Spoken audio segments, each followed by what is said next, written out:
Hi, I'm Amanda and welcome to Self. On this podcast, I share ideas, experiences, and have conversations to explore the self. By developing our own self-awareness, we can better show up for ourselves and those around us, and hopefully all live happier and healthier lives. Today's episode is about being the hero or the rescuer in other people's lives, how to recognize that within yourself, and then what to do if you find yourself in this role to slowly step back and then allow people to help themselves instead.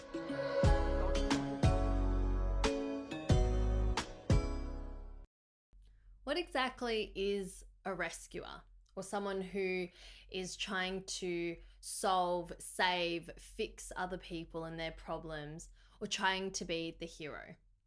For me, this role looks like a person who typically overly involves themselves or overly is concerned about other people's lives, their problems, their decisions, more so than their own. And I don't think that this comes from a malicious place at all.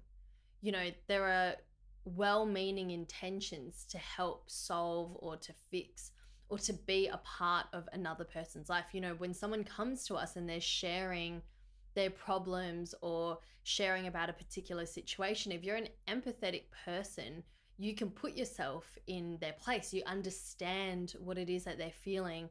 And maybe you might even take on some of that emotional burden more than you'd like, right? And I've been in this position before where I have felt that need to then not only just listen and support, but then to be a part of the resolution, be a part of solving it for someone else. And again, this isn't because there's this intention or this perhaps belief that people can't solve things themselves. I think part of this behavior comes from some kind of conditioning, something that we've become accustomed to. I know that typically for women, we tend to be more nurturing. You know, we tend to see the needs of others and want to be able to provide and to help and to support. And that's not to say that men aren't that way too, or that men can't fit into the role of a rescuer. I think it just looks a little bit different. And my experience where I've been this person has come from feeling the burden of making a lot of decisions or feeling the burden of having to fix things when I was a child.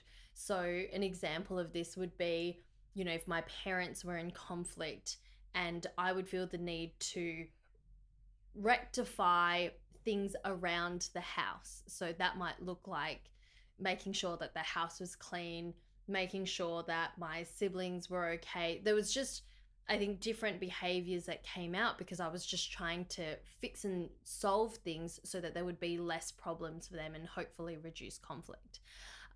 When my parents split up, I felt that I had to step up and step into somewhat a parenting role towards my younger sister and my younger cousin. And so again, there was just this need to rescue, to save, to fix the situation. And I think for children, a lot of the time, you know, parents aren't necessarily intending for this to have this kind of impact that carries on into adulthood. But if as a child you have felt the need to rescue, whether that's a parent or a situation, whatever it is, and then as an empathetic person, you've grown up to be someone who is supportive of those around you, it's difficult to separate and to navigate your role when people are sharing, you know, their problems or their concerns, their issues with you. Another aspect of being this rescuer is sometimes feeling a deeper connection with people. It's when we can be more involved. I think we build on that connection because there's this need, you know, someone else needing us a little bit more and us being able to fulfill that role for them. And then that ties into a sense of value, you know, self-esteem. I think for me, for a long time, I derived a lot of my value from being needed by others, from being able to satisfy and fulfill this role of fixing things for people. It was more than just being a good friend or a good partner and being supportive on the sidelines. It was being actively involved in trying to fix things, to the extent that I was losing sleep, or I would go out of my way to do things beyond my capacity or beyond what was really necessary, I think, in the space of healthy boundaries within relationships with other people. And the way that this impacted my life through navigating this role and through trying to be the rescuer and the hero is that I was subconsciously choosing partners who I felt needed rescuing or fixing or helping. So there's this subconscious attraction, I think, to people because we're trying to look for things to fix. And that for a long time wasn't obvious to me. I think the way that I approached life for a long time was thinking, well, everyone's got stuff that they need to deal with, and I'm just here helping. And our role as someone supporting and helping, much like a character in a film or a novel, is that of a supporting role. And what I didn't realize I was doing was trying to be the hero or be the rescuer, is I was trying to take over as a main character in someone else's story rather than being that supporting character, rather than playing an actual supportive role that allows others to resolve things for themselves. I think if we become accustomed to taking on other people's problems as our own, that behavior is also reflected in the way that we expect others to take on our problems. So something that I've seen in some people around me, and in the most honestly, like, non-judgmental way possible, I think that it's an opportunity to be able to observe and see people, not because it's just giving us insight or giving me insight into others, but also because it's a mirror for me to see things within myself. Sometimes it's harder for us to see stuff within ourselves than it is for us to see things in other people, right? So something that I've been seeing and I've been speaking about with friends is this idea of taking on other people's problems as our own. So I've seen in someone around me how they tend to see issues within another person and then going out of their way, like really going out of their way to fix it, to the point where then they'll be a part of the solution and then complain about being a part of the solution. And I've seen this in different people through my life in different stages. And something I've been able to observe in that is obviously reflecting it back and thinking, well, hey, where have I been that person? Where have I looked at someone and gone, oh yeah, this is something that they're going through and I need to fix it for them, and then stepped in, tried to find a solution or created a solution, and then complained that I've taken that burden on for myself. And if you hear that and that sounds a bit familiar, again, I want to say that there's no judgment here. I do believe that ultimately it comes from a place of wanting to help people, but not knowing exactly what the boundaries of helping looks like.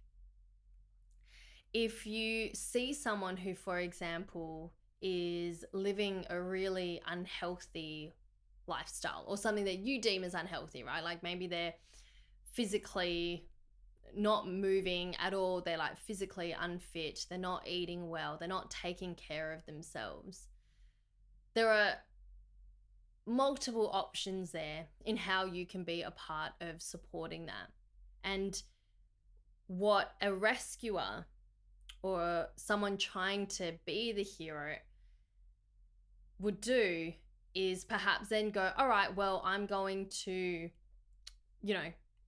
cook you a bunch of meals every single day so that you eat healthy. And then I'm going to force you to do this so that, you wake up and see how how unhealthy you are, and then you'll change and be better.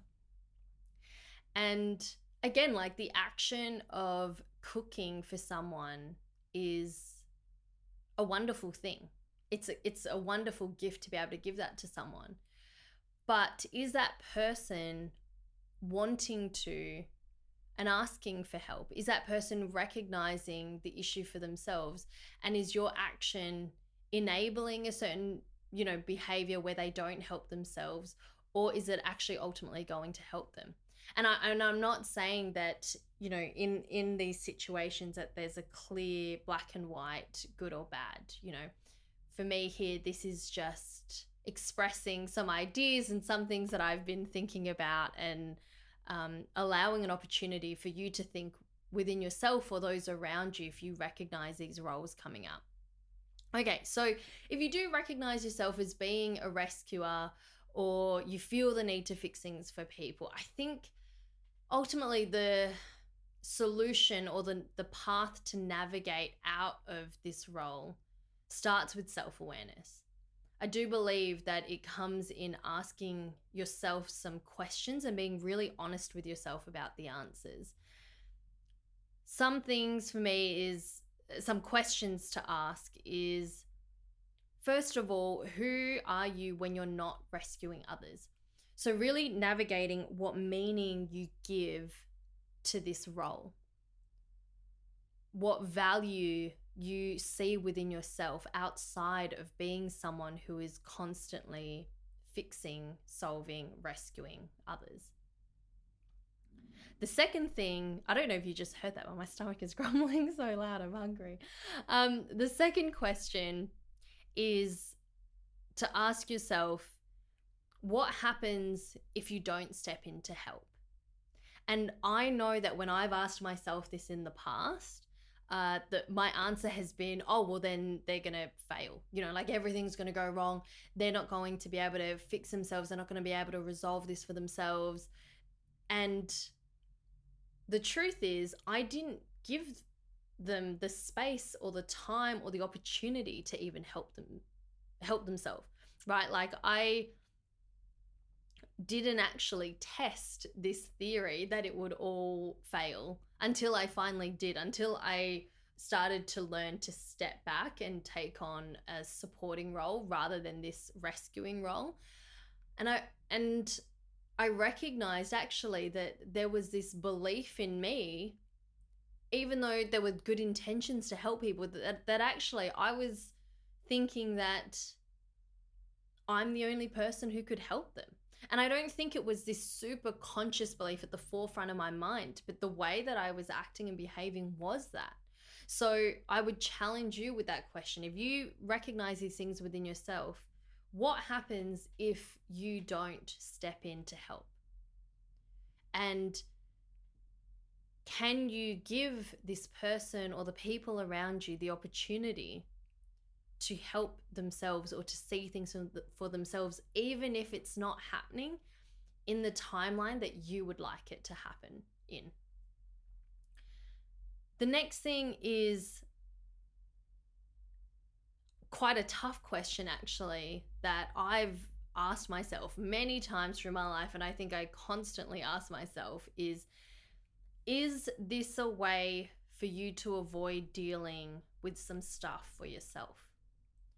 Like I said, when I'm observing these things in other people, it's easier. I do believe it's easier for us to see other people's problems or to take on what's going on for other people than it is for us to deal with what's going on for ourselves, to navigate issues within ourselves, to navigate the stuff that comes up for us that we know, hey, this is work to do. And rather than dealing with that, we almost deflect and take this little detour and help others. And then we tell ourselves that, hey, we're doing something really good by helping someone else. So it's like you get to feel good about fixing or solving things for other people, while putting aside and almost just ignoring the fact that perhaps there's actually stuff that you're trying to avoid within yourself. And coming back to the statement I made earlier is when we become so accustomed to taking on other people's problems as our own, do we also then project our own problems onto other people unknowingly and expect them to fix it for us? Just something to think about. And so, after asking these questions, what are some actions that you can actually take in order to step out of this role as a rescuer or a hero?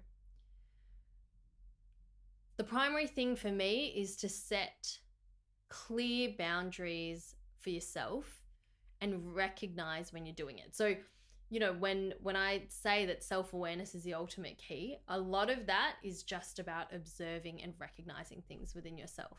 I think one of the greatest tools that we can have is awareness in a moment when we're doing things, and or like trimming down that time when you become aware of something, because sometimes it's easier for us to see things way into the past, like looking back retrospectively and going, oh yeah, I played that role a long time ago.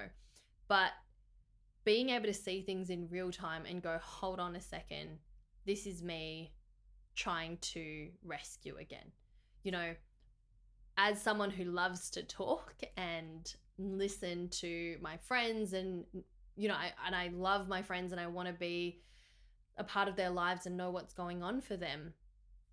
A big challenge for me was when hearing stuff from them, rather than jumping to immediately giving them advice and trying to fix things and put my 2 cents in and give them my input, something I have learned to do, and I don't always get this right, is just ask like, hey, do you just want me to hear you out right now, or would you like advice? And asking that question was a way for me to recognize within myself, to stop myself from jumping in and trying to fix. Sometimes our people want advice from us and sometimes they don't. They just want you to listen. So setting clear boundaries within yourself. So for me, that is going, okay, when other people share stuff with me, checking in whether or not they want advice. And then also a clear boundary for me is not being the person to take action on behalf of someone else. So supporting someone and empowering them to help themselves is different to being the person to take action, give them all the solutions, and be a part of the resolution. You've heard that saying, give a man a fish versus teach a man to fish and he'll be able to feed himself, or something like that. Anyway, I'm going to botch that. I have already botched it.